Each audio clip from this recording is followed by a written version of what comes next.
Merci à tous pour vous connecter à la session Salesforce Carrier. Nous sommes très heureux de vous recevoir dans cette session. Dans les 15 prochaines minutes, nous souhaiterions échanger sur une transformation du commerce professionnel. Le Covid a accéléré une transformation qu'on a vue depuis quelques années dans différents secteurs, l'industrie, la santé, la grande conso. Et nous avons la chance aujourd'hui de recevoir Virginie Archambault, chef de projet au sein de Carrier, pour illustrer différentes thématiques sur le commerce professionnel, dont l'expérience du B2C qui est en train de venir sur la partie B2B, les spécificités du commerce B2B et évidemment l'objectif de Salesforce depuis 20 ans, la connaissance du client via une connaissance 360 qui va de la donnée marketing jusqu'à la gestion du client. Donc Virginie, bonjour. Bonjour Nicolas. Enchanté. Pouvons-nous commencer peut-être par une brève introduction de Carrier et de votre fonction au sein de Carrier? Oui, bien sûr. Alors bonjour à tous. Donc pour vous présenter brièvement Carrier Global Corporation. Donc aujourd'hui, c'est un des principaux fournisseurs mondiaux de solutions saines et durables pour le bâtiment et la chaîne du froid. Le groupe se positionne comme un leader grâce à des technologies utilisées, mais à une main-d'œuvre internationale diversifiée. Donc une présence mondiale. Aujourd'hui, au sein d'HVAC, donc HVAC, c'est l'acronyme anglais de chauffage, ventilation et climatisation. On retrouve notamment les marques Carrier et Siat. Donc, Carrier a été fondé par l'inventeur de la climatisation. C'est un leader mondial de solutions de chauffage, de climatisation et de réfrigération à haute technologie, destiné surtout à des clients du secteur tertiaire, industriel et résidentiel. On a également la marque Siat, donc, qui est un des leaders européens du rafraîchissement, du chauffage et de la qualité d'air intérieur. Donc moi, je suis chef de projet au sein de la division ERCD, donc ERCD qui signifie EMEA Replacement Component Division. Donc chez ERCD, nous commercialisons et nous distribuons les pièces détachées du groupe à travers notamment les marques Carrier et Siat dans la zone EMEA. Nous avons un unique entrepôt qui est basé près de Lyon et nous expédions les pièces dans toutes ces zones. Nous assurons une livraison à J+1 en Europe pour les pièces en stock. Et enfin, nos clients sont les filiales du groupe ou des distributeurs principalement qui revendent sur leur marché à niveau local. D'accord. Donc, qu'est-ce qui vous a poussé à repenser votre modèle de vente, à le digitaliser et quelles étaient les ambitions derrière? Alors, c'est vrai que ça fait plusieurs années que le groupe émet la volonté d'être présent sur le web à travers le e-commerce. Donc, les raisons étaient diverses. Il fallait moderniser le canal actuel, qui était le simple téléphone ou l'email. Il fallait améliorer l'accès à l'information, assurer une croissance en démultipliant les canaux. Et surtout, on avait une réelle volonté d'uniformiser la stratégie européenne de la vente de pièces. Donc, ce qui est aujourd'hui fait grâce à ce site e-commerce. En amont, nous avons fait un audit. Donc, c'était quelque chose que pour nous, nous avons jugé indispensable pour ne pas partir dans la mauvaise direction. Donc, l'objectif de cet audit était de vraiment comprendre les enjeux d'une telle présence en ligne. Donc, on a fait un cadrage pendant plusieurs semaines avec des experts en digital. Donc, c'était des différents ateliers faits avec les différents métiers au sein du groupe. Ça nous a permis de bien comprendre quel était le défi d'être en ligne. Et également, les experts e-commerce ont réalisé des études SEO pour connaître la notoriété de nos deux marques Carrier et Siat sur le web. Donc, ces études ont mis en valeur des écarts sur les différents marchés. Donc, on peut voir qu'en Europe, c'est disparate. Par exemple, on a vu qu'en UK, il y avait une menace qui était forte sur les produits de contrefaçon. Donc, c'est pour ça qu'on a senti un besoin d'aller sur ce marché-là. Et également, en Allemagne, les distributeurs locaux, eux, assurent une forte présence. Donc, grâce à ce cadrage et la motivation des équipes métiers, ça nous a convaincus d'aller vers une présence en ligne, ce que nous avons fait. Et également, en parallèle, nous avons fait un audit des différents outils qu'on avait aujourd'hui à la disposition des clients, mais aussi des équipes pour retrouver l'information. Donc, Carrier Global Corporation est un gros groupe. Donc, comme dans beaucoup de gros groupes, l'accès à l'information est multiple. Donc, nous avons fait un audit des différents outils afin de centraliser l'information et de pouvoir tout mettre en ligne pour simplifier l'accès à l'information aux clients, mais aussi en interne. Je finis juste en disant que l'idée, c'était surtout pas de court-circuiter nos clients qui sont nos filiales, vous l'avez compris. Donc, c'est pour ça que nous avons mis en place une stratégie gagnant-gagnant, donc en offrant plus de visibilité sur le web, mais en prenant en compte tous les aspects business actuels.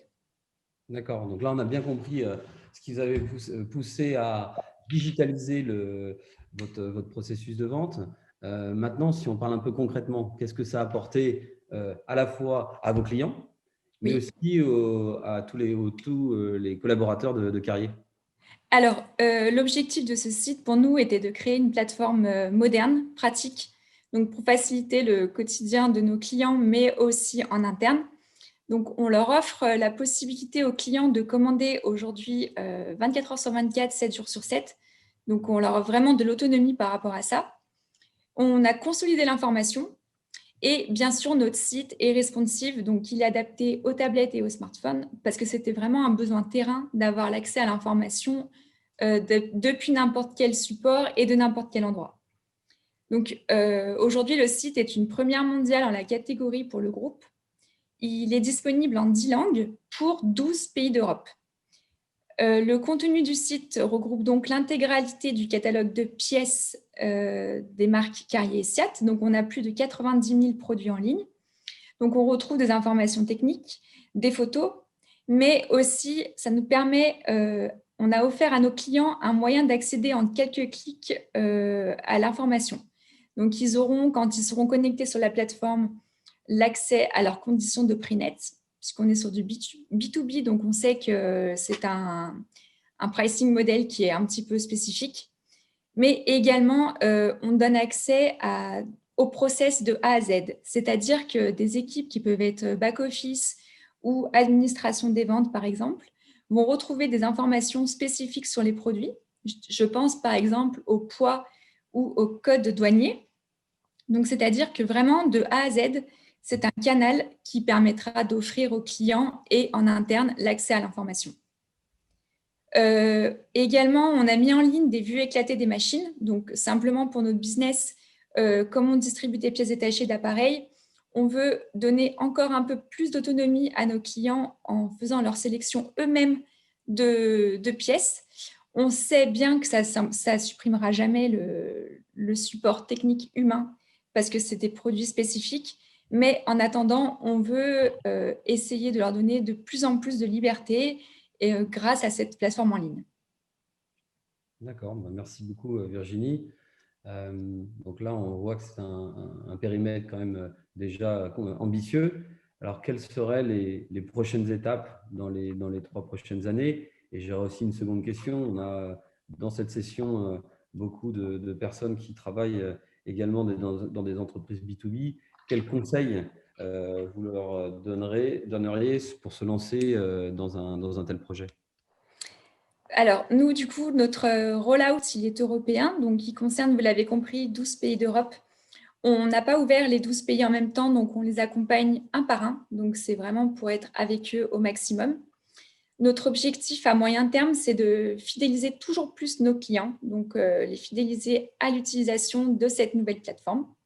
Donc, ce site est évolutif. Donc, ça, c'est un point très important sur lequel nous avons beaucoup insisté avec notre intégrateur et notre hébergeur, puisque du coup, aujourd'hui, le groupe Carrier a pour projet d'uniformiser les ERP chez les différentes filiales. Et également, il peut y avoir des projets de mise en place d'un PIM.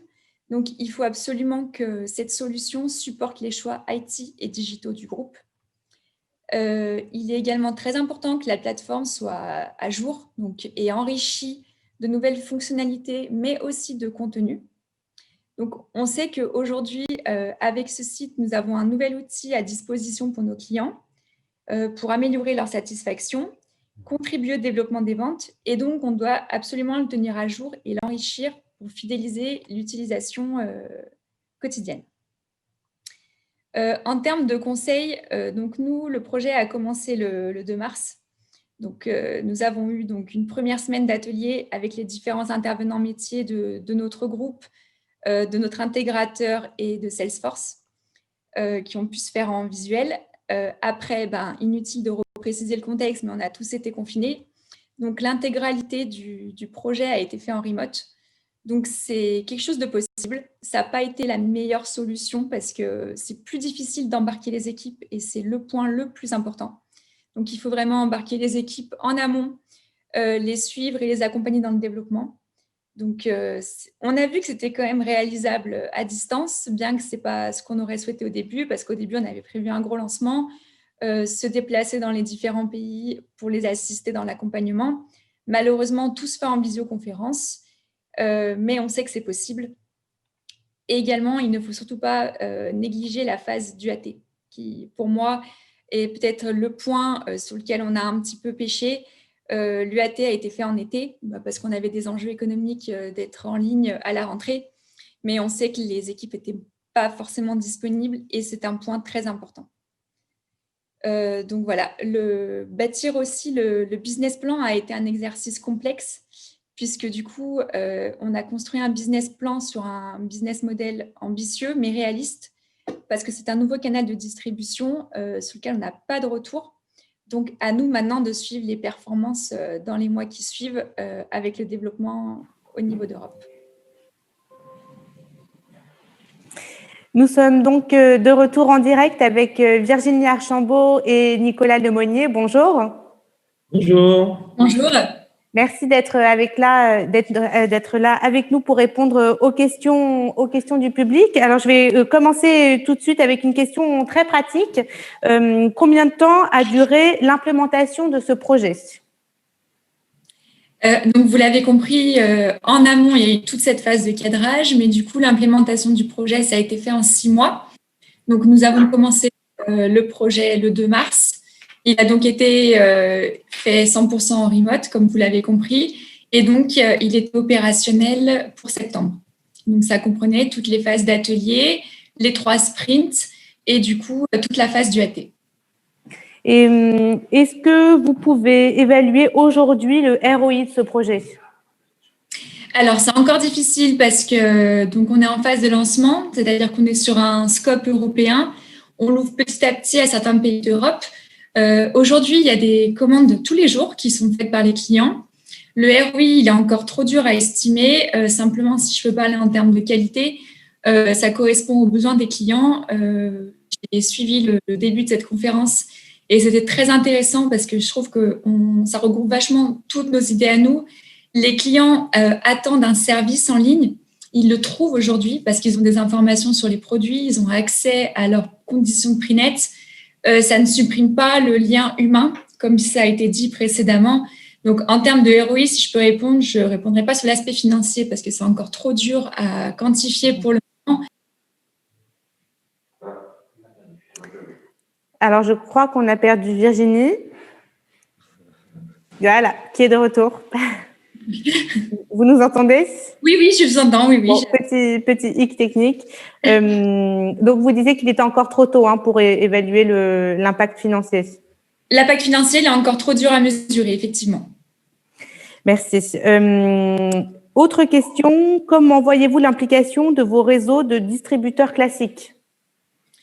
Donc aujourd'hui, ce site s'offre en numéro 1 à nos distributeurs parce que c'est eux qui vont être amenés à utiliser la plateforme. Donc, c'est très bien accepté, étant donné qu'en fait, ça leur donne un nouveau service en ligne. Ils ont accès à plus d'informations et que du coup, ça ne court-circuite absolument pas leur canal de vente actuel puisqu'on ne s'adresse pas à une clientèle de particuliers ou de structures qui ne sont pas dans notre business. Donc, pour eux, c'est vraiment un nouvel outil et on espère qu'ils s'en serviront aussi en termes de visibilité à leur clientèle finale.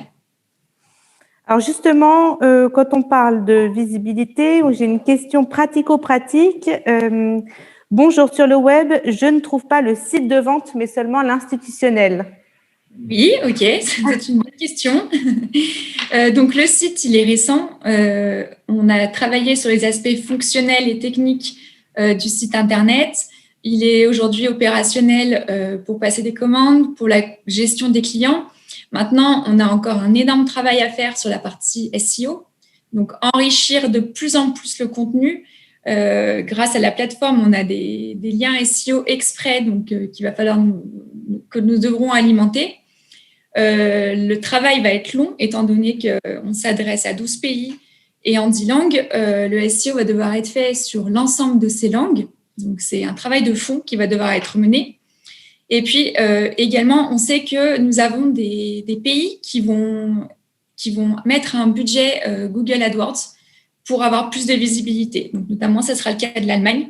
Ils ne le feront pas tous parce qu'ils ne sont pas tous avancés au même niveau en termes de digital, mais on sait qu'on va pouvoir gagner en visibilité. Donc, bientôt, vous nous trouverez sur Google.